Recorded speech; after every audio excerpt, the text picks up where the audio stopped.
नमस्कार दोस्तों, मैं नाम राहुल। तो दोस्तों आज हम बात करने वाले हैं 21 जनवरी 2024 को, जो आपका आज ही अभी कुछ देर पहले आपका जो आरसीटी का एग्जाम लिया गया था, उसके अंदर जितने क्वेश्चन पूछे गए थे आज की इस वीडियो के अंदर हम उनका फुल डिटेल सॉल्यूशन के बारे में बात करने वाले हैं। तो बिना किसी देर के इस वीडियो को स्टार्ट करते हैं। तो दोस्तों चलते हैं आपके सबसे पहले क्वेश्चन पर। सबसे पहला जो क्वेश्चन है जो आपसे पूछा गया था वो आपको अपने स्क्रीन में दिख रहा होगा। आपसे पर बोला गया था कि माइक्रोसॉफ्ट 2010 में आप कैसी एक संख्याकित सूची बना सकते हैं, यानी कि आपको बताना है कैसे आप यहाँ पर संख्या की एक सूची बना सकते हैं। आपको बताना है। सबसे पहला ऑप्शन रखा है वो आपको देखा है प्रत्येक पंक्ति की शुरुआत में टैब कुंजी दबाकर, उसके अंदर रखा है होम टैब पर बुलेट्स बटन का उपयोग करके।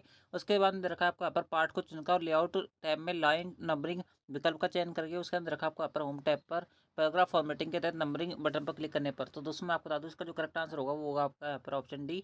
नंबरिंग टैब पर जब आप यहाँ पर क्लिक करोगे तो आपके यहाँ पर क्या आ जाएगी, नंबरिंग हो जाएगी, ठीक है, सभी लाइनों के आगे। तो आपका जो ऑप्शन डी हो जाएगा वो करेक्ट हो जाएगा। अगला, एक वेब ब्राउजर का मुख्य उद्देश्य क्या होता है। दोस्तों मैं आपको बता दूं कि वेब ब्राउजर का उद्देश्य क्या होता है। ईमेल भेजना होता है, आप लोगों को नहीं होता है। उसके बाद में आता है आपके यहाँ पर ऑनलाइन गेम खेलना होता है, आप लोगों को ये भी नहीं होता है। इंटरनेट पर वेबसाइट ब्राउज करने के लिए इसका इस्तेमाल किया जाता है। यानी कि ऑप्शन जो सी होगा वो करेक्ट होगा, ठीक है। सारे जो क्वेश्चन है जो हमारी वीडियो से मिले, कोई भी बात से नहीं मिला है। तो आप जो इस पेपर के अंदर अगर आप हमारी क्लासेस से पढ़ गए थे तो मेरी गारंटी कि आपकी 90% अब आराम से बन जाएगी। इसके अंदर कोई दिक्कत नहीं आने वाली है, ठीक है। तो दोस्तों चलते हैं आपके अगले क्वेश्चन पर। अगला क्वेश्चन आपसे बोला गया था कि माइक्रोसॉफ्ट एक्सेल में नए वर्कशीट डालने के लिए कौन सी शॉर्टकट की का इस्तेमाल करना पड़ता है। दोस्तों मैं आपको बता दूं, नई वर्कशीट अगर आप यहाँ पर डालना चाहते हो तो दोस्तों आपको यहाँ पर शिफ्ट प्लस F11 दबाना पड़ता है। इसके लिए क्या दबाना पड़ता है, शिफ्ट प्लस F11 दबाना पड़ता है। क्योंकि आपके ऑप्शन के अंदर ये नहीं रखा है तो दोस्तों आपको इसके अंदर क्या मिलेगा, बोनस मिलेगा 2 नंबर का, ठीक है। लेकिन आपने अटेंड जरूर किया होना चाहिए वहाँ पर। अगर आपने यहाँ पर ये अटेंड नहीं किया है तो आपको यहाँ पर बोनस नहीं मिलेगा, चाहे गलत लगा क्या हो चाहे सही लगा क्या हो। वैसे तो सारे ऑप्शन गलत है। तो दोस्तों अगर आपने यहाँ पर इसको अटेंड किया तो आपको 2 नंबर का मिलेगा, बोनस मिलेगा। अगला अगला क्वेश्चन आपसे बोला जा रहा है कि माइक्रोसॉफ्ट आउटलुक में नया ईमेल बनाने के लिए शॉर्टकट कुंजी क्या होती है। आउटलुक के अंदर नया ईमेल बनाने के लिए आपको यहाँ पर कंट्रोल शिफ्ट प्लस एम दबाना पड़ता है। इस बात को आप यहाँ पर याद रखना, यानी कि ऑप्शन जो डी होगा वो करेक्ट होगा। अगला, विंडोज़ में रिस्टोर पॉइंट का क्या महत्व है। मैंने आपको बहुत बार बताया है। रिस्टोर का मतलब क्या होता है भाई, आपको कोई चीज़ फाइल उड़ गई है, आप इसको वापस मतलब क्या कर सकते हो, वापस ग्रैंड कर सकते हो, वापस ले सकते हो, इसलिए रिस्टोर पॉइंट बनाया जाता है। यानी कि सिस्टम की समस्या को पिछली स्थिति में पुनर्वापसी के लिए हम इसका इस्तेमाल करते हैं। यानी कि ऑप्शन जो बी हो जाएगा वो करेक्ट हो जाएगा, ठीक है। अगला अगला क्वेश्चन आपसे बोला जा रहा है कि कंप्यूटर सुरक्षा के संदर्भ में डीएनएस पोइजनिंग का क्या मतलब होता है। कल वाली क्या सुबह वाली क्लास के अंदर मैंने आपको बताया था, 2 क्लास अपलोड की थी मैंने सुबह। उनमें से आपके 5 से 10 क्वेश्चन मिल गए। तो अगर आप उसको भी देख जाते तो आप पास तो वैसे ही हो जाते, ठीक है। तो सुनो अब मेरी बात, डीएनएस पोइजनिंग कुछ नहीं होता। जब आप, मैंने आपको बताया था उस वाली वीडियो के अंदर, जब आप ए वाली वेबसाइट पर क्लिक कर रहे हो लेकिन आप गलती से बी वाली वेबसाइट पर आपको पहुंचा दिया जा रहा है, तो दोस्तों उसका मतलब ये होता है कि उसका जो डीएनएस है उसके अंदर क्या हो रखा है, पॉइजनिंग हो रखी है, यानी कि जहर हो रखा है। इसका मतलब ये होता है। तो बात करें ऑप्शन की, ऑप्शन कौन सा सेटिस्फाई करवा रहा है यहाँ पर। हार्ड ड्राइव पर डेटा को जानबूझकर करना नहीं, डोमेन नेम सिस्टम से गलत जानकारी डालना, उसके अंदर देखा है नेटवर्क ट्रैफिक की गोपनीयता के लिए अनक्रिप्ट करना, उसके अंदर में दे रखा है इंटरनेट कनेक्शन गति में सुधार करना। तो ऑप्शन डी भी इनकरेक्ट है। उसके अंदर रखा है डीएनएस पॉइजनिंग से रिलेटेड आएगा, तो ऑप्शन जो बी हो जाएगा वो करेक्ट हो जाएगा। अगला अगला क्वेश्चन आपसे पर बोला जा रहा है कि साइबर सुरक्षा में फिशिंग हमलों का क्या मुख्य उद्देश्य होता है। कुछ नहीं होता। फिशिंग हमले जो होते हैं ना वो आपके यहाँ पर साइबर अटैक के यहाँ पर क्या आता है, अंडर में आते हैं। तो दोस्तों कंप्यूटर नेटवर्क्स को अनाधिकृत पहुंच प्राप्त करना, बिल्कुल ये आंसर होगा। क्योंकि देखो एंटीवायरस तो हुआ नहीं, क्योंकि खुद एक वायरस है। ऑनलाइन सुरक्षा में जागरूकता तो लाएगा नहीं। व्यक्ति को संवेदनशील जानकारी को उजागर करने में मिलावट करना, हाँ बिल्कुल, ये पहला ऑप्शन भी इनकरेक्ट है। ऑप्शन जो डी होगा ना वो ज़्यादा सटीक होगा इसका, ठीक है। ऑप्शन डी करेक्ट है। अगला, ऑनलाइन शिक्षा के संदर्भ में एमओओसी का फुल फॉर्म क्या है। पहले वाली कोई सी वीडियो देख लेना, ऐसी कोई सी वीडियो नहीं है जिसके अंदर मैंने आपको इसकी फुल फॉर्म नहीं बताई हो। मैं से ओपन ऑनलाइन कोर्स से सीख, यहाँ पर फुल फॉर्म है। ऑप्शन ए करेक्ट है। अगला, दस्तावेज प्रसंस्करण और कंप्यूटर की दृष्टि से ओसीआर का मतलब क्या होता है। ओसीआर का मतलब होता है ऑप्टिकल करेक्टर रीडर। ये मैंने आपको बताया था, रिकॉग्नाइजेशन बोल सकते हो आप यहाँ पर। तो ऑप्शन जो पहला हो जाएगा वो करेक्ट हो जाएगा। अगला, निम्नलिखित में से कौन सा ई गवर्नेंस सेवा के रूप में माना जाता है। यानी कि आप जो है गवर्नमेंट के अंडर में कौन सी सेवा आती है इन चारों में से। देखो, ड्राइविंग लाइसेंस गवर्नमेंट आपको बना के देती है तो ये आ सकती है। कार चलाना गवर्नमेंट सिखाती नहीं है। सब्जी खरीदना आपको गवर्नमेंट देती नहीं है। टी शर्ट प्रिंट करवा के गवर्नमेंट देती नहीं है। तो बच गया ऑप्शन है, ये करेक्ट है। अगला अगला क्वेश्चन आपसे और बोला जा रहा है कि विंडोज़ में टास्क मैनेजर खोलने की शॉर्टकट कौन सी क्या होती है। देखो, टास्क मैनेजर अगर आप यहाँ पर खोलना चाहते हो तो दोस्तों आपको इसके लिए यहाँ पर कंट्रोल शिफ्ट पर डिलीट दबाना पड़ता है। ऑप्शन ए करेक्ट हो जाएगा, ठीक है। अगला, Google drive, Microsoft one drive और ड्रॉपबॉक्स किसका उदाहरण है। कोई सी वीडियो उठा लेना जिसके अंदर मैंने आपको ये नहीं बताया हो। ये सारी क्लाउड स्टोरेज प्लेटफॉर्म्स है, ठीक है। तो ऑप्शन जो डी हो जाएगा वो करेक्ट हो जाएगा। अगला, मान लीजिए कि एक पेपर है जिसमें प्राप्तांक B2 से B7 तक है, सेल में है। प्रत्येक पेपर के लिए अधिकतम अंक कितने 100 है। तो 100 MS एक्सेल 2010 में प्रतिशत निर्धारित करने के लिए सही सूत्र क्या होगा। देखो, परसेंटेज कैसे निकालते हैं। जितने भी आपके नंबर आए B2 से B7 सेल तक के, सबका आप क्या करोगे, सम करोगे। यानी कि क्या फॉर्म लगाओगे, पहली बात आप सम करोगे किसका, B2 से B7 सेल तक का, ठीक है।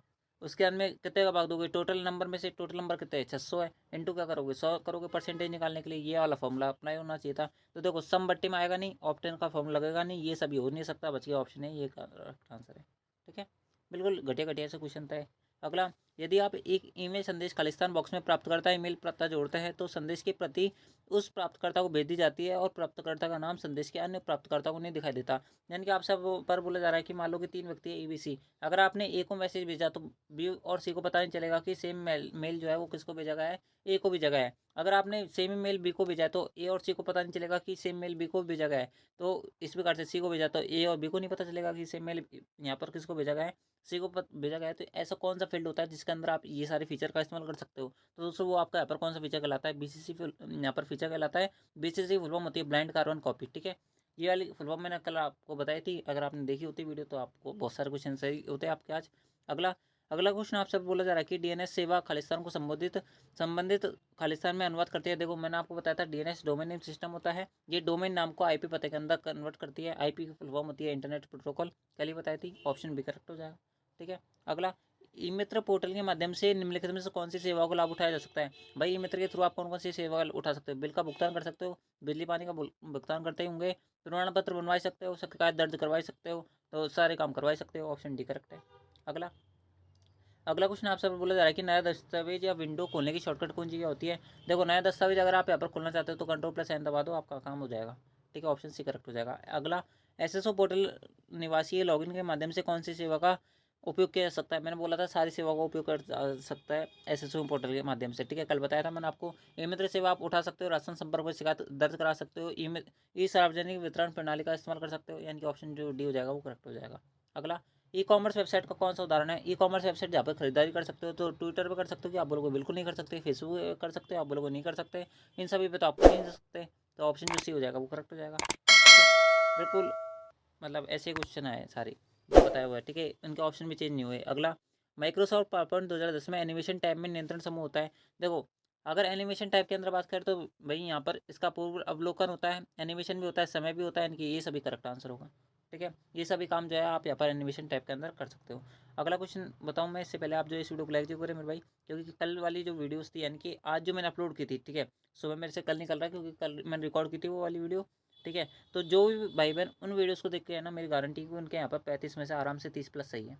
और पहले वाली वीडियोस देख के गए तो उनका तो यहाँ पर बोलना ही बेकार है, क्योंकि उन सबके तो यहाँ पर 35 में 35 सही है। ठीक है, उनके कोई दो राय नहीं है इसके अंदर।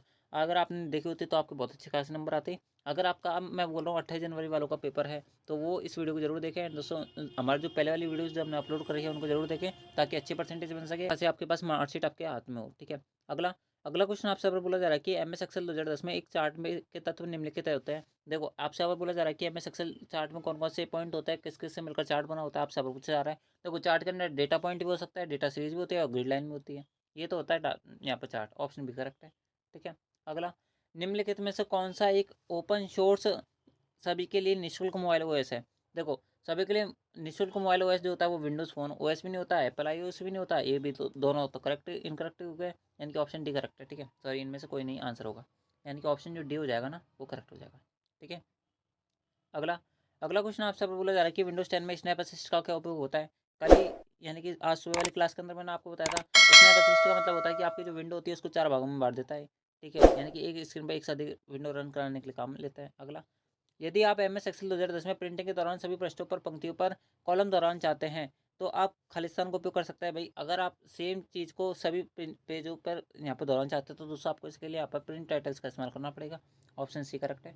ठीक है, अगला अगला क्वेश्चन आपसे यहाँ पर बोला जा रहा है कि माइक्रोसॉफ्ट माइक्रोसॉफ्ट पावरपॉइंट 2010 में प्रस्तुति के लिए डिफ़ॉल्ट फाइल का एक्सटेंशन क्या होता है। मैंने कल ही बताया था आपको, यानी कि आज सुबह बताया था कि देखो 2010 की बात कर रहा है तो नाम के पीछे एक्स आएगा और पावर पॉइंट के लिए PPT लगता है, तो ये वाला इसका आंसर होगा .PPT x। सुबह वाली क्लास के अंदर बताया, ऐसा कुछ नहीं है कि मैंने आपको 5-10 दिन पहले बताया हो, नहीं, आज सुबह वाली क्लास के अंदर बताया सारी चीज़ें। अगला, पावर पॉइंट 2010 में स्लाइड में एक ऑब्जेक्ट पर कस्टम एनिमेशन कैसे लागू किया जा सकता है। सबसे पहला ऑप्शन दिख रहा है वो आपको दिख रहा है, ऑब्जेक्ट पर राइट क्लिक करें और कॉन्टेक्स्ट मेनू से कस्टम एनिमेशन का चयन करें। उसके अंदर का रिबन में एनिमेशन टैब पर जाइए और गैलरी से कोई पूर्व निर्धारित एनिमेशन चुनिए। उसके अंदर का ऑब्जेक्ट को चुनिए और एनिमेशन पैन खोलने के लिए Ctrl+A दबाइए। उसके अंदर का फॉर्मेट पेंटर का उपयोग कर एनिमेशन सेटिंग को दूसरे ऑब्जेक्ट पर कॉपी करिए। तो देखो D B C और B सारे इनकरेक्ट है, ऑप्शन इनकरेक्ट है इसका। ठीक है। अगला, भारत के राष्ट्रीय भुगतान निगम द्वारा बनाया गया लॉन्च किया गया है, ये रुपए कार्ड लॉन्च किया गया है। ठीक है, बहुत गला फाड़ फाड़ के बताया था आपको पहले वाली क्लासों में। अगला, अगला क्वेश्चन आपसे बोला जा रहा है कि एक्सेल 2010 में किस फंक्शन का उपयोग रेंज में सबसे अधिक मूल्य वाली वैल्यू को ढूंढने के लिए किया जाता है। देखो, सबसे अधिक कौन सी वैल्यू देगा, मैक्स वाला देगा। जैसे मान लो कि आपसे यहाँ पर इस प्रकार से काम करते हैं, जैसे मान लो कि आपके पास 10 संख्या लिखी हुई है, 5 6 7 8 9 10 ऐसे लिखी हुई है। अगर आपने यहाँ पर जैसे लिख दिया, ठीक है, इस पर अगर आप फॉर्मूला अप्लाई करोगे ना मैक्स का, तो आपके पास ऑटोमेटिकली जैसे आप इसको अप्लाई करोगे तो आपके पास नंबर आ जाएगा 10। यानी कि इन सभी में से सबसे बड़ा जो नंबर होगा ना उसको ढूंढ कर देता है ये वाला फंक्शन, ये काम आता है। ठीक है, तो मैक्स जो होगा ना वो करेक्ट आंसर होगा, यानी कि ऑप्शन जो आपका ए है ना वो करेक्ट है। ठीक है। अगला, अगला क्वेश्चन आपसे बोला जा रहा है कि राजस्थान में प्रमुख ई गवर्नेंस पहल कौन सी है। यानी कि आपको बताना है कि ई गवर्नेंस के अंदर कौन कौन सी साइट आती है, कौन सी गवर्नमेंट की वेबसाइट है। देखो, राजस्थान में मैंने आपको बताई थी, राजस्थान नेटिव होते हैं, राजस्थान सेवा द्वार भी होती है। ऑप्शन डी करेक्ट है। ठीक है, ये वाली जो पीडीएफ है वो आपको हमारे टेलीग्राम चैनल से मिलेगी, आप जो इसको ज्वाइन कर लेना, वहाँ पर आपको आरसीटी से रिलेटेड और भी क्वेश्चन की पीडीएफ मिल जाएगी। आप जो पढ़ लेना, आपका बहुत अच्छा खासा काम हो जाएगा। ठीक है, बहुत अच्छी खासी परसेंटेज मिल जाएगी। बीसीसी का विस्तारित रूप क्या है, बीसीसी की फुल फॉर्म पूछ रहा है। बीसीसी की फुल फॉर्म मैंने अभी आपको थोड़ी देर पहले बताई थी, ब्लाइंड कार्बन कॉपीज की फुल फॉर्म होती है। ऑप्शन बी करेक्ट है। ठीक है। अगला, अगला क्वेश्चन आपसे बोला जा रहा है कि एक्सेल 2010 में फॉर्मेट सेल्स डायलॉग बॉक्स खोलने के लिए कीबोर्ड शॉर्टकट की का उपयोग किया जाता है। देखो, अगर आप यहाँ पर एक्सेल 2010 के अंदर बात करोगे, फॉर्मेट सेल अगर आपको खोलनी है तो दोस्तों आपको इसके लिए यहाँ पर कंट्रोल शिफ्ट प्लस एफ का दबाना पड़ेगा, यानी कि ऑप्शन जो डी है वो करेक्ट है। अगला, वी लुकअप क्या काम आता है। देखो, वी लुकअप जो होता है वो एक रेंज में पहले स्तंभ में एक मूल्य की खोज करता है और उसी पंक्ति में दूसरे स्तंभ से संबंधित वैल्यू को लौटाता है, यानी ऑप्शन जो पहला होगा वो करेक्ट होगा। अगला, माइक्रोसॉफ्ट वर्ड 2010 में कौन सी रिबन टैब में टेक्स्ट को स्वरूपित करने और फॉन्ट बदलने या पैराग्राफ सेटिंग को समायोजित करने का आदेश देता है। देखो, यानी कि आपसे बोला जा रहा है कि फॉन्ट वगैरह टेक्स्ट वगैरह इसमें जो एडिट वगैरह करते हो उसके अंदर आपको यहाँ पर सारे फीचर कौन से टाइप के अंदर देखने को मिलता है, तो ये सारे जो फीचर है वो होम टाइप के अंदर देखने को मिलता है। ऑप्शन ही करेक्ट हो जाएगा। अगला, माइक्रोसॉफ्ट वर्ड 2010 में पेज ब्रेक कैसे डाला जाता है। अगर आप पेज ब्रेक डालना चाहते हो तो एंटर कुंजी को कई बार दबाएं, नहीं, पेज लेआउट टैब पर जाओ, ब्रेक्स पर क्लिक करें और फिर पेज ब्रेक होगा। उसके अंदर का आपको अपर कंट्रोल प्लस पी दबाएं, नहीं, इससे प्रिंट होगा। इंसर्ट टैब पर उपयोग कीजिए और न्यू विकल्प में न्यू पेज का चयन कीजिए, ये भी करेक्ट है। ऑप्शन भी करेक्ट है। ठीक है, वैसे आप ऑप्शन को पढ़ के भी क्वेश्चन को एलिमिनेट कर सकते हो। ठीक है। अगला, माइक्रोसॉफ्ट वर्ड 2010 में फाइंड एंड रिप्लेस का यहाँ पर फीचर क्यों दिया जाता है। देखो, नॉर्मल सा क्वेश्चन है। फाइंड, अगर आपके पास बहुत सारी जगह, जैसे ये वाला पेज है, ठीक है, यानी कि ये वाला जो पेपर है, इस प्रकार से मान लो अगर आपने यहाँ पर फाइंड किया सेलेक्ट वर्ड, क्या करा, सेलेक्ट फाइंड किया, इसको आपने क्या करना है, सबसे पहले फाइंड करना है। इसकी जगह अगर आप यहाँ पर जैसे रिप्लेस लिखना चाहते हो, ठीक है, तो रिप्लेस उस जगह लिख दो और उसके अंदर रिप्लेस वाला बटन दबा दो, तो जहाँ जहाँ पे भी पूरे डॉक्यूमेंट के अंदर सेलेक्ट वर्ड होगा ना वो तो पूरा वो आपके यहाँ पर रिप्लेस हो जाएगा। इस प्रकार से पूरा काम करता है। यानी कि ऑप्शन के बारे में बात करें तो मेरे भाई, चयनित पार्ट का फॉन्ट स्टाइल बदलने के लिए आप इसका इस्तेमाल करते हो, आप लोग नहीं करते। दस्तावेज में विशिष्ट शब्दों या वाक्यों को खोज करना और उन्हें नए पार्ट से बदलने के लिए इसका इस्तेमाल करता है। बिल्कुल ऑप्शन भी करेक्ट होगा। ठीक है, दूसरे पेन से मैं लगा देता हूँ यहाँ पर टिक। और ये वाली जो पीडीएफ है वो आपको टेलीग्राम चैनल से मिलेगी, अगर आपने अब तक ज्वाइन नहीं किया तो ज्वाइन कर लेना। एंड दोस्तों, अब इन शॉर्ट बात करते हैं इसके पूरे पेपर की समरी की। तो दोस्तों, जिन भी भाई बहनों को यहाँ पर 35 में 14 तो आपको मिनिमम चाहिए थे, आप बोलोगे बिल्कुल सही बात है, लेकिन आराम से अगर आप यहाँ पर थोड़ा सा और दिमाग भी लगाते तो आपके 35 में से आराम से 25 से 30 क्वेश्चन तो आराम से बन पाते। ठीक है, बाकी पाँच और 5-6 क्वेश्चनों के बारे में बात करें तो दोस्तों वो 5-6 क्वेश्चन ऐसे थे जिनमें आपको शॉर्टकट या फुल फॉर्म के बारे में पता होना चाहिए था, जो कि मैंने आपको आज सुबह वाली क्लास के अंदर गला फाड़ फाड़ के बोला था।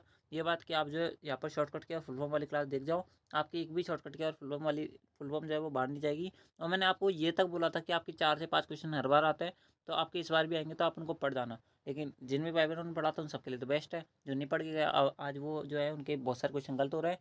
तो दोस्तों, इस प्रकार से ये था आपके यहाँ पर आर्ट्स आई टी का 21 जनवरी 2024 को लिया गया पेपर। आई होप आपने इस वीडियो को पूरा देखा होगा।